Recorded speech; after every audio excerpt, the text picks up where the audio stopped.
All right, so tell us how you got involved in the Kansas City Jazz scene. This time it's going to work. Third time's a charm. I started working many, many hours at Jardines and just became buddies and friends with so many fantastic musicians during that time. And it, like I said, when Jardines closed, I could see the heartbreak in the community. And I wish I could win the Powerball and reopen it, but that's not going to happen. But I needed to do something to help, and so I just got involved with the Jazz Ambassadors, and I started the Facebook page had like 300 or 400 followers, and it's taken me a couple years, but we have like 2,300 now. I've gotten, and Herschel McWilliams is doing a great job helping with the social media now, and just trying to promote the musicians' events whenever I see them. And I would go through every day and kind of just stalk everybody's Facebook feeds and try to find the gigs and share them and put them on Twitter. But now we have that fantastic Kansas City Jazz calendar, and that's totally changed everything. Yeah, tell us a little bit about that. You did before, but now that everybody can hear me, yeah. The Kansas City Jazz calendar is the brainchild of our friends Bill Brownlee and John Scott. We had tried. It was fruitless to get the information all put together. I needed more help, and there needed to be like a dedicated person to do it, and that's what Bill is doing. And of course, John and Macy with Kansas City Jazz Alive, and sometimes I'll find some things, and he puts it all together, and he gives us the information daily. Well, and it's out weeks out. If you go to kansascityjazzcalendar.org, you'll see events the information that we have as far out as we can have it.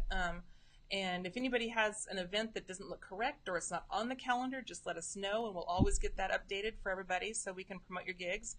And it's really caught on. Like I said, people, getting a hold of us first thing in the morning from I'm coming in from Arizona. I want to know where to go tonight. And so it's really become a great resource, and I think it's going to catch on greatly.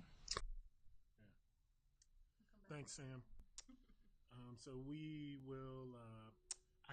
I wanted to do this later, and so I know you talked about in Kansas City Jazz Ambassadors, and one of the people on this issue that you guys remembered was Kevin Mahogany, because he just passed away.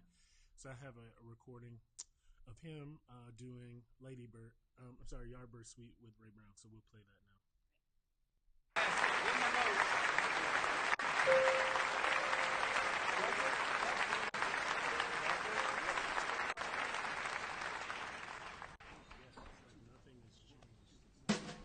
It's hard to learn how to burn one's heart, but that's the way that I found out.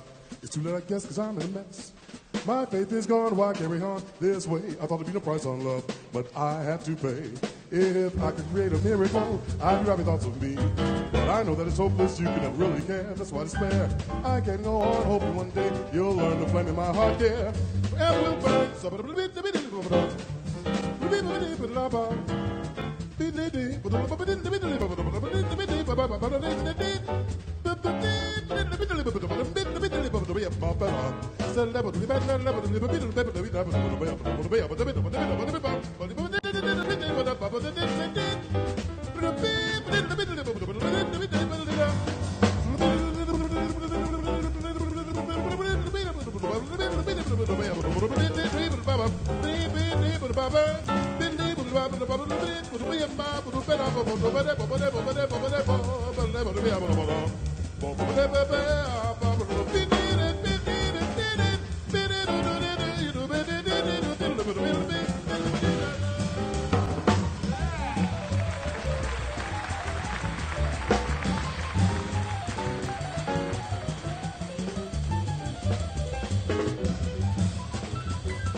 Doom,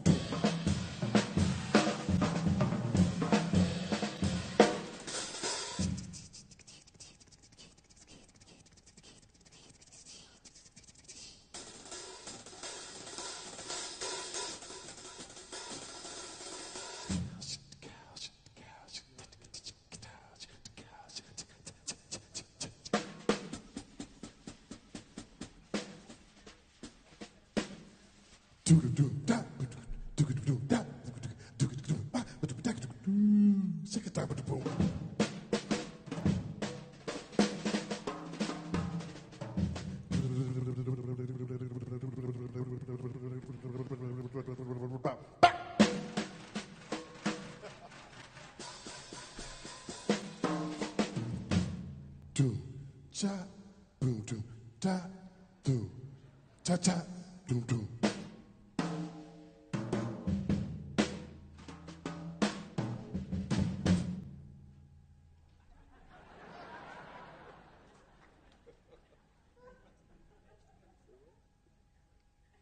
Doom.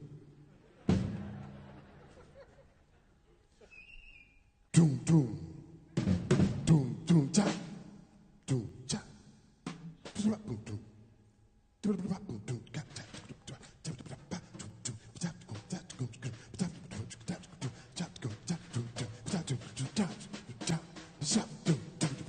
It's hard to learn how to burn one's heart, but that's when I found out. It's too late, I guess, 'cause I'm in a mess. My faith is gone, rocking on this way. There's no price on love. I have to pay. If I can create a miracle, I'd rather thought for me. I know that it's hopeless, you can never really care. That's why despair. I can't go on, hoping one day you'll learn the flame in my heart, dear. Forever will burn.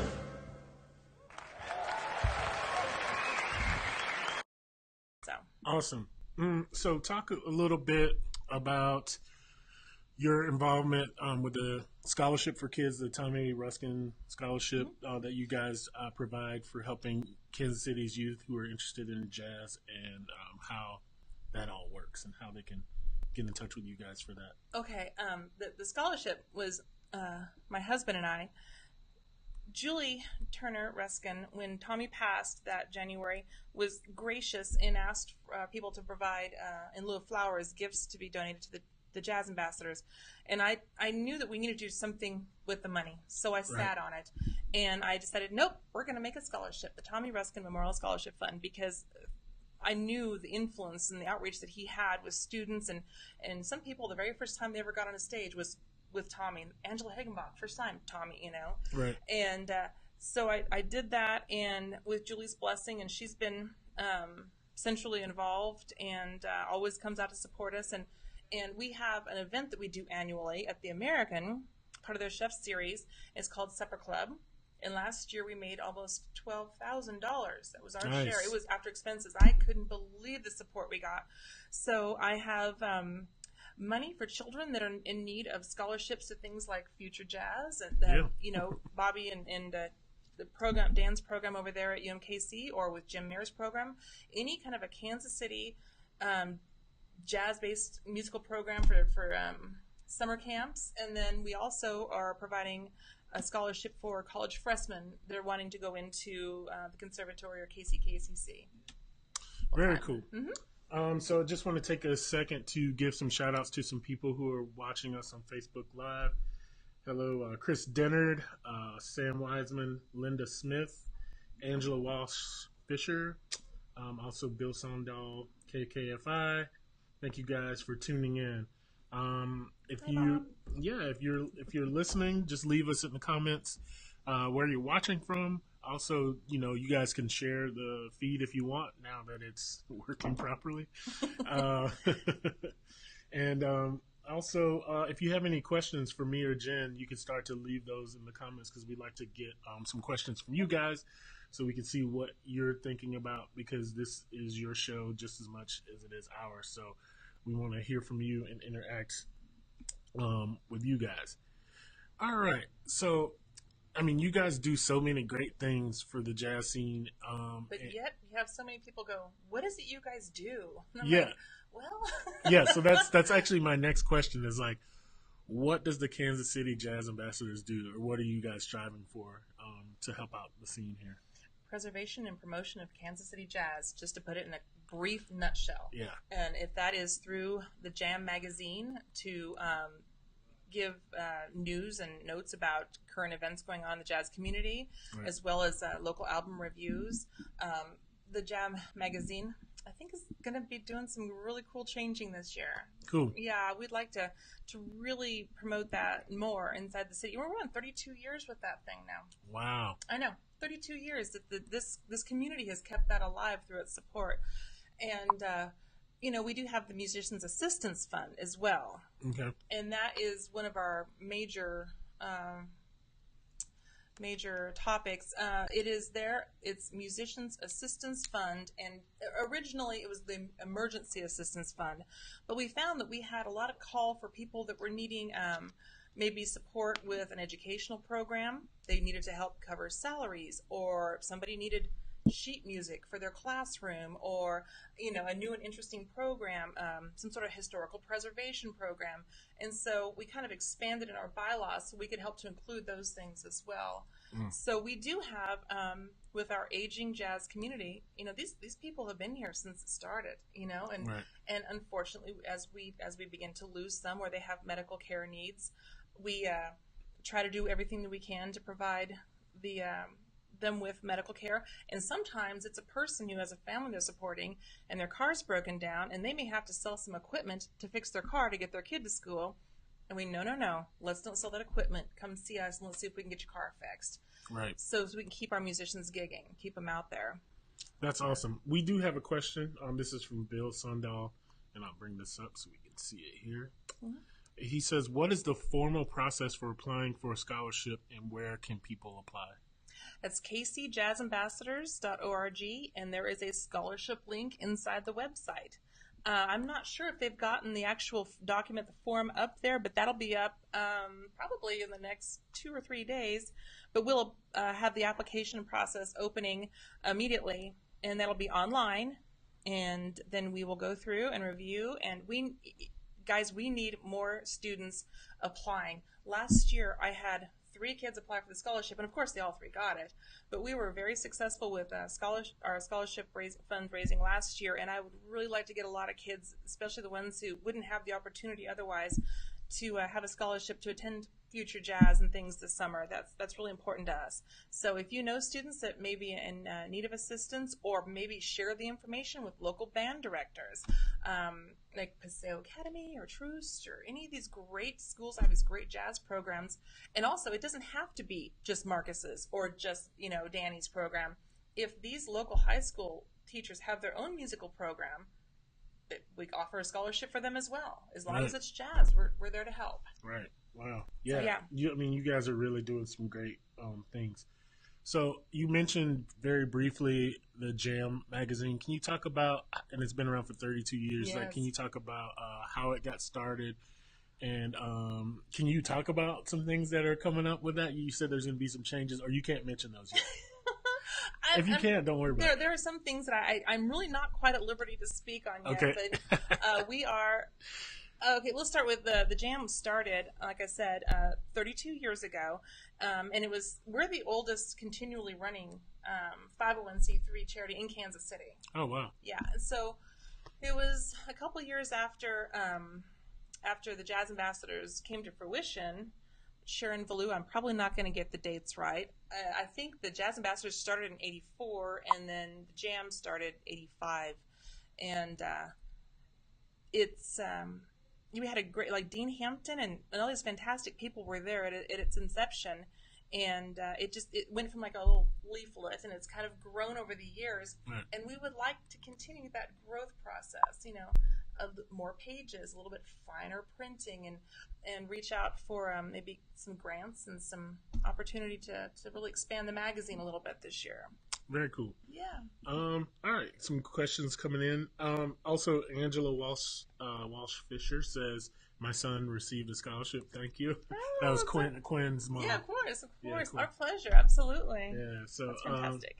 this question comes from Sam. Should KC jazz musicians unionize or join with the KC local union to boost pay and or avoid being taken advantage of by venues promoters? You know what? I would like to say that there should be some sort of an organization that can help to provide pay consistency. I'd love to find some sort of a way to insure everyone, if there was a way to get insurance for everybody, and some great programs like that being taken advantage of by venues and promoters. I think that can be addressed just by making things public and through discussion. Yeah. I don't know that it would take a union. I don't know. What do you feel about the union? I don't play. I don't. Yeah, the union for me hasn't really helped me in any part of my career. I mean, I'm sure it's helped certain people, but the union has never, gotten me any gigs or like done anything. I've done union gigs, but it's always things that I've gotten on my own. But the union, they have the contract, so it's like they get a piece of it. So I think what musicians need to do is to actually we need to build a community for jazz, lovers and people who, there's plenty of people in Kansas City that play jazz. I mean, that love jazz and would like to hear it. They just don't know about it. And what you're doing with the calendar is great. There's a place where they can go and find music, or people coming from out of town can go to and listen to the music. But I think we have to build a community and make everyone aware, so that people feel like they're a part of the community, because they are. Because sometimes I feel like jazz musicians and their audiences are like alienated from each other. It's just like, we're musicians on the stage, and then we don't know who our fans are, our listeners are. We don't interact with them. So I think we have to, because that's been the old model. It's like you get a band, you go to a venue, you call them, email them, and then you try to get to play at this venue. And I think it's going to go actually to where we can, as musicians, we can have our own venues. Like, it doesn't necessarily have to be like a club that's like has music 7 nights a week. But if we build enough community where we could say, well, I'm doing a show here, come by, because that's essentially what we do. There's a few clubs in Kansas City that, like, you can go to, and there's music every night of the week. Like, there's the Green Lady, there's the Blue Room, right. But the majority of the people who go to those shows are not because the clubs are advertising their clubs.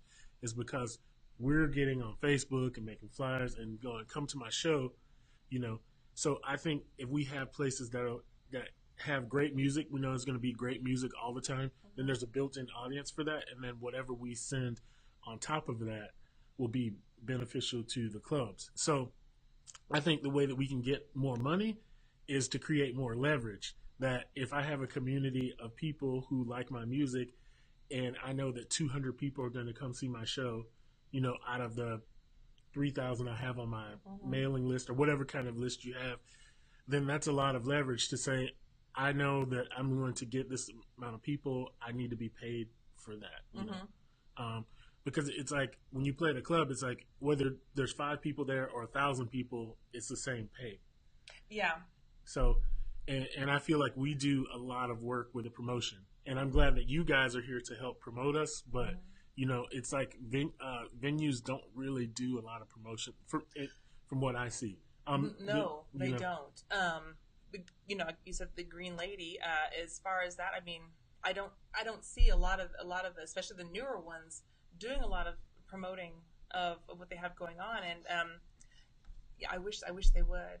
Yeah, I mean, or let us help them, and they are, now they're giving us their calendars, their information for the calendar and stuff, so that's helpful. And I definitely think that as far as pay goes, I've always been a big proponent of an increase in that situation. And if there is somebody who's trying to, if somebody offers you, like, undercuts you for your, you just don't take the gig, right? Yeah. Somebody goes, would you like to play for some exposure? That kind of junk. You just don't take the gig, maybe? And those who don't pay don't get the musicians? How do you do that? I mean, it depends. That's like a really touchy area, but like that's something that definitely should be talked about. It's, I've done free gigs in my lifetime. I'm at a point in my career where I don't really do free gigs anymore. No. I mean, No. essentially though, I take that back. If it's like for a really good friend, and I know that they're not like trying to get over on me, or if it's like something I'm trying to build up, like with my big band. So I don't like pay myself with a big band.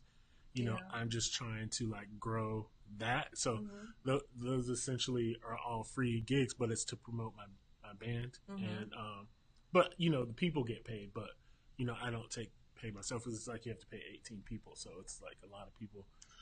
Yeah, that's a lot. That's a lot of folks that need money. I will tell you that unfortunately I do have a lot of people say, "Hey, can you guys get us like a free like duo or trio because we're a charity?" And I'm no, oh God, no, no. As a matter of fact, we pay and we try to pay as well as we possibly can whenever we have a need for a musician.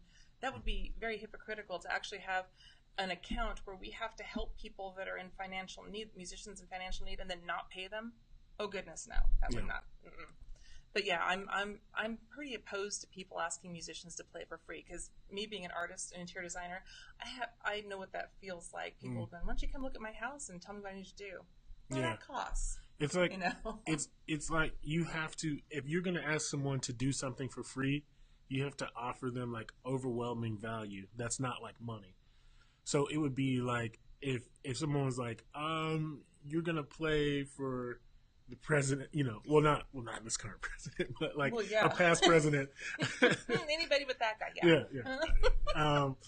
And like blah blah blah blah blah, or like I'd be like or like like the Super Bowl. People don't get paid to play the Super Bowl, their performances, but it's like a huge amount of exposure, so I think it matters. Like for young musicians, I would say, when I was in college, I took like every gig I could get, no matter how, because you're trying to build a reputation, build a name for yourself. But I think it comes to a point in your career where you have to make the decision and say, I'm not going to work for free, and I'm going to get paid what I'm worth. And I think more people that do that in the scene, then it like rises the pay up. If if everybody's taking $50 for a gig, then that's what everybody's going to pay. That's just it. When I have I've had some new venues reach out to me and wanting to know like, how do I book the jazz? Well, let's go through and talk about what your needs are and give you some contact information. But before we go any further, I need to let you know that the minimum salary for any musician in Kansas City is this seems to be the acceptable rate right now. So you need to keep that in mind before you speak to anybody. So if I can nip it in the bud from my end a little bit, and if somebody does find that there's somebody who's trying to undercut the musicians, we'd be happy to go in and talk as ambassadors to the musicians, to the venues, and say, hey, just to let you know, this is what our musicians require, and they're most deserving of it. Oh, that's awesome. Yeah, because undercutting it's bad for everyone. It drives me nuts. It's really bad. It drives me nuts. So and then it's not good. It's not good for the scene. It is not good. Like I think musicians sometimes we think about like we make our money through gigs, so it's like we have to get gigs. But like I think we have to be a little bit smarter about the gigs we choose, and we could end up making more money taking less gigs. If we get paid what we're supposed to get paid. Exactly. Yeah, and it seems like I feel like the newer venues.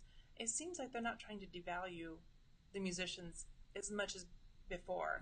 It seems like the new people are going into it realizing that you got to pay. And I feel like that seems to be like the ambassador and the new places seem like they're very willing to do what's right as far as salary.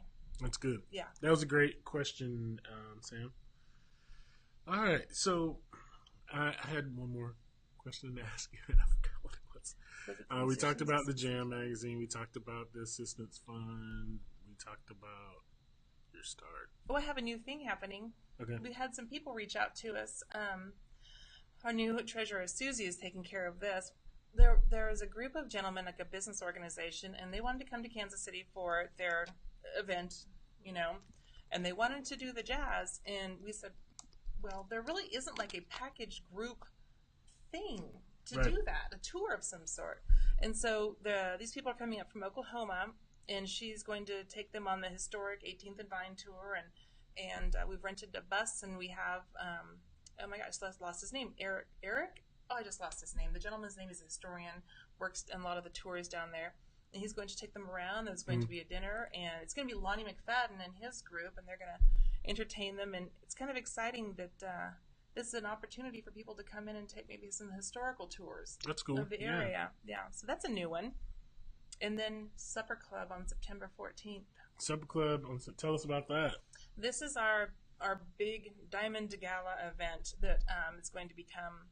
We've done it once, but I'd like to think it's a classic now in my mind. Right. And we're hoping to do this every single year. The American, the Hallmark people, Donna Hall, etc., and then Mary Mead Eastman, who works with the American, have generously given us their facility for the night again, and we have we're working with La Dame d'Escoffier, and they are promoting scholarships for women in the culinary arts, and Cool. we're promoting scholarships for any new and upcoming Kansas City jazz musicians.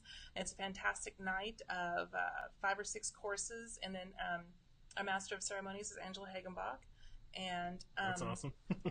I haven't spoken to Roger and Dom and Zach yet, but I would really like our house band last year was Roger and Dominic and Zach Morrow. And then we had people came in and joined, and we had Molly Hammer and Shay Estes and Stanton and Julie Turner and Brian Ruskin. They came in, and everybody played a few songs, and it was a fantastic night. And like I said, we raised over $11,000 in scholarship money, and that'll be on September 14th. I don't have all the bands put together yet, but it's going to be another good one. And we sure would like the support if you guys came out, because everything after expenses goes to jazz education. Oh, that's great. That's awesome. I believe in that. Yeah. So. Oh, yeah. So, man, I should write questions down. I like to go off the top, but yeah, what were we talking about last night that we were going to talk about today? I think we touched on everything pretty much. Oh yeah, I wanted to get into the assistance program.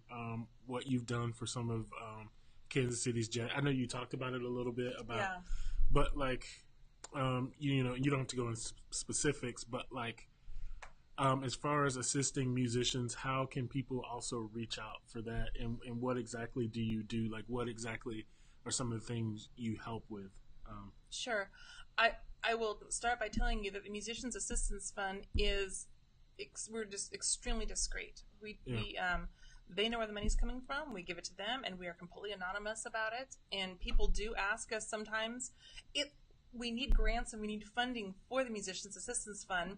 But like I was telling you, it's very hard to sell that to people, investors and grant writers, when they go, well, who's the money going to? Well, I can't tell you. Right. Well, we believe in allowing people dignity. You can come to us and you can have a need, and a car repair or a medical bill, but we're not going to go, oh, guess what? We had to give, Mr. Jackson all of this money. Aren't we great? We're not trying to do that. Yeah. We just legitimately want to keep people working and healthy. And so we're having that struggle of how do we get more money and more funding in that account to help more musicians, but also do it discreetly. Right. So we have provided, of course, a cancer treatment. We've done car repairs more than once. Travel expenses, more funding for people who have serious medical issues and just are permanently disabled. And we have a really high need to keep that account, flush and going. And it's beneficial. But yeah, like I said, it's really hard to. Yeah, I mean that's great, because you guys are actually giving and not even looking for credit for it. I think like a lot of times, like people who donate money, and I have nonprofit Future Jazz, and so it's like people give money and they want the credit for it, but it's like you just give because you can and you want to help other people. Yeah. So that's really great that you guys keep that discreet and. I have a situation where I know of someone who I wish would have reached out to us, and this fellow did not reach out to us. They were in need of some heart medication, and if there's any way that I could have expressed, please allow us to help you with this, and we've lost him now. Oh, no. And if there's anything I could have done, I just we're that's that niche that we're trying to find, is how can we advertise that we do this for people, but at the same time keep it discreet. So it's rough. So when people are like, well, what do you guys do? Like, well, we help people, but we can't really tell you how. Right. You know. So Well, yeah. yeah, I think, yeah, maybe, yeah, just letting people know about it, and then just saying, like, we won't discuss anything with anyone. This is just completely anonymous or whatever. It Because, doesn't leave the board. yeah, because it's like, sometimes it's hard for people to ask for help. You know what I mean? Yeah. And it may be, especially if it's an embarrassing issue or something. So, Yeah. but it's better to ask for help than to not ask for the help, and then Then we lose. lose we you. lose important people to Yeah. us. Yeah. So if there's anybody in our community who that does need some assistance, they can be safe in coming to speak to us. And also, if you guys have somebody go, what do they even do? Well, I'll tell you what they do. They give discreetly, as well as the jam and the scholarship fund. But there are things that we're doing behind the scenes that we just try to keep at friend level. Yeah. Okay, so we got about 10 minutes here. So I want to talk a little bit about, so you guys are preservation of the jazz community, and you're helping out. So what do you think we can do as Kansas City Jazz ambassadors, but also as musicians in the scene as a whole, to make things better? Like, so we've mentioned some problems. So what are the solutions? I always like to end on solutions, or at least going in a direction where we can help. I we were kind of discussed briefly yesterday that I am very sad whenever we have these wonderful musicians. They cultivate their talent and they educate themselves here, and to get any notoriety and to make any money, New York, California, they have to leave. And they play a lot here, and that's fantastic and wonderful. But to get true, like, worldwide notoriety, they have to leave Kansas City. And I think that's the problem, is we have to make people want to come here. We have to make it where our musicians want to stay here, and they can get that fame and notoriety and stuff in our town. And it's something that we need to build up, and we need to take advantage of, like this new UNESCO thing that we were just granted, the the jazz music. We need to really use those things, and we need to promote it, like, from the city level. I mean, Kansas City, the city needs to get behind with tourism and promotion, and really make it a tourist destination. Right. Make it a music lover's destination more. I mean, it is somewhat now, but it's just not what it should be. Yeah, I agree. We're one of the four pillars, man. We got to bring some people in.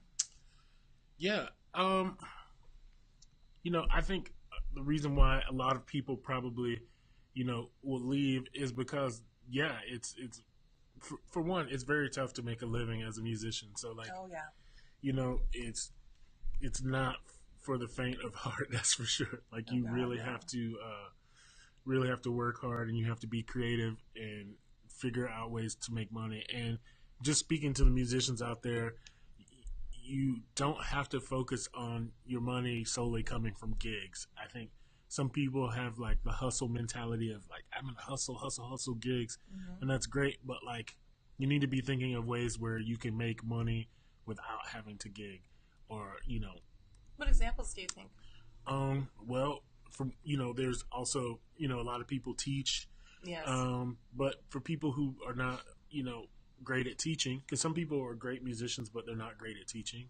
I couldn't teach. So they just know how to play, and they just they understand it, but they're not great at, like, getting their ideas across and inspiring someone to learn. But also just arranging, also composing, recording. We have the capability now to you have a laptop, a microphone. You can record and send stuff to people who are in New York or LA or Paris or Japan or wherever. It's easy, so they're all in Poland and stuff yesterday and today. Yeah. God, that's so cool. Yeah. Yeah, so yeah, I mean, just being creative, like, those are some things that work for me. It might not work for everyone else. But yeah, I think because what happens when you're like 50 or 60 and you're still just hustling gigs, like, it's like, it could be exhausting. Yeah, well, that comes back around to, is there a need for a union? That whole thing again, so people can have some sort of money put away. But I'm going to tell you something about the jam. Okay. Okay. Uh-oh. We have the jazzes, we have the downbeat. Fantastic. But we have a jam. Why don't we make the jam where it's at that level? Yeah, national. Where people are seeking out being in, the Jam magazine. And I will tell you that that's kind of part of the plan this year is we're going to have a fantastic new website for the Jam magazine. And we're going to have it where it can be global. It's going to have the whole translating situation in it. And we may ask That's for awesome. people if they want to become big corporate sponsors, like maybe Absolute or Jim Beam or something want to help to sponsor the website. And we would like to lift it up to a level where it catches everybody's attention nationally. Instead of people always trying to go somewhere else for a different, let's use what we've got. We've got the jam here, 32 years. Let's just build it up where it needs to be and get everybody inside of our magazine the notoriety. Oh, that's awesome. Yeah, I'm excited about that. We have some friends that are working very hard to help find us grants and scholarships and stuff for that right now. Very cool. Sponsorships, rather. So yeah, I just want to see musicians. I just want to see them like really start to build a community. This is one of the reasons why I'm doing the show, is to just build a community for this music.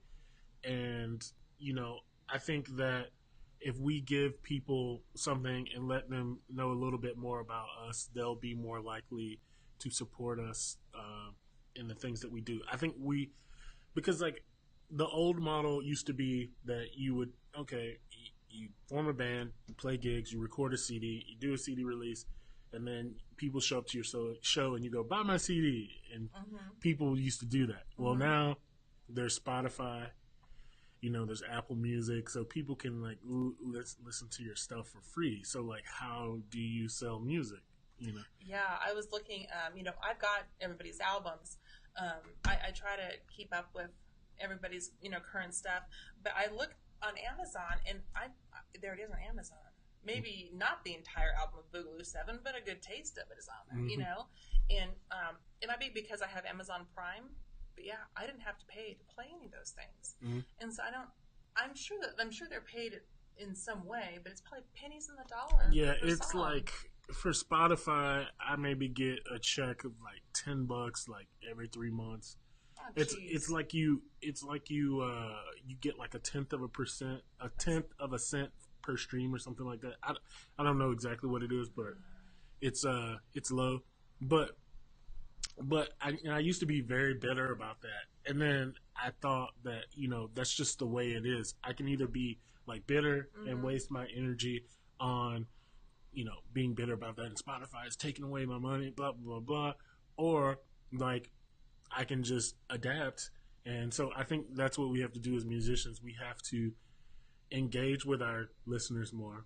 We have to, because I know when I buy music, it's about people who are like I really believe in, and I feel like I'm a part of what they're doing.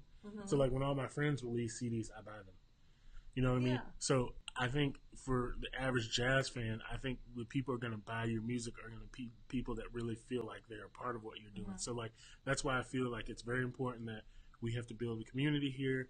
We not just here, but also nationwide, worldwide, and then we also have to engage with our audience. Like I see so many times I play gigs with people and like people come out to your show and then like the person will get done with the last song of their set and then they'll go outside and like make some phone calls, go smoke a cigarette, have like a smoke, and they're not engaging with them. Like deadline to the door. And like that may have been great like 20, 30 years ago. You could get away with doing that, but you really now you have to like I make it a point on all my gigs to go like try to shake almost everyone's hand that's there and thank them for coming out, and that really means a lot to people. It does. That's actually very valuable. Just that little bit of self promotion and creating like a friendship Yeah, and it's tough to get to everybody because like sometimes you'll talk to one person and they're a very talkative person, and then you're like, you're like, oh, I got to figure out how to get out of this. I got to get back to the state, But like, I think we have to do that. It's like I've over the years, people who I've met, like it was weird one time I was playing in Sioux Falls, South Dakota, of all places. And there was this couple that came and they were like, oh my God, we don't get music like this here. This is great. Like, and if I wouldn't have went up and talked to them, I would have probably never had this interaction with them. Yeah. And like now, like anytime that I play within like 3 hours of there, they will drive and come see it. Just come down to see you. Because I keep in touch with them, every now and then say hello on Facebook or whatever. Mm-hmm. It's like, those things matter to people. It feels like they're a part of it, and it's not like it's just being human. Like being, we interact with people, we make friends, interaction. Like that's what it's about. So I that's just my advice to a lot of musicians. I think that if we change our mindset a little bit, I think that we can build a community and build leverage that where we can get paid more money and be more successful, I agree, and now I'm not a real jazz dude, so I don't know all the wheres and whys. But if you have a 6 o'clock gig and I don't know about it until 4:30, I'm still going to push it on Facebook. I'm going to do everything I can. But if I had known about it, if we had created a poster for it and had an event calendar out for it a couple of days ahead of time, and we throw a few bucks at it to boost it on Facebook and get a little action on it, then that would be helpful. But I'm going to be at, wherever, 6 p.m. tonight. And it's like 2 sentences, and then it's not even set to public, so I can't share it. Yeah. Oh my God. Set your events to public. Let me know at least 24 hours ahead of time. Let me do something to help you, because that's what I'm here for. Yeah. Call me. I don't know how to make a poster. I got you. Herschel will help me. We'll do what we can to help promote you. So, but just expecting people to show up to the gigs. I'll be at the Majestic at 6 p.m. Nobody's going to come. Nobody's coming. You're going to be singing to a not there choir. There's going to be nobody there. Right. So yeah, but that's what I think is. I do agree that the musicians really need to get more rabid about the self-promotion. Mm-hmm. Yep, I agree. So, guys, thank you for tuning in. Our time is up. We could keep talking more. We really got going there. Yeah, really. I think it was good. But hey, guys that are listening on KKFI, tune in to Sam Wiseman Show, Jazz in the Afternoon. It is starting right this second. Thanks to KKFI. Thanks to Jen Wismier for coming by. Thank you so much for letting me come and explain what we do. And thank you for everything that you do for the Kansas City jazz scene. Thanks, Marcus. Yep. This is episode 8 of Ask a Jazz Dude. Thank you for watching. See you next time.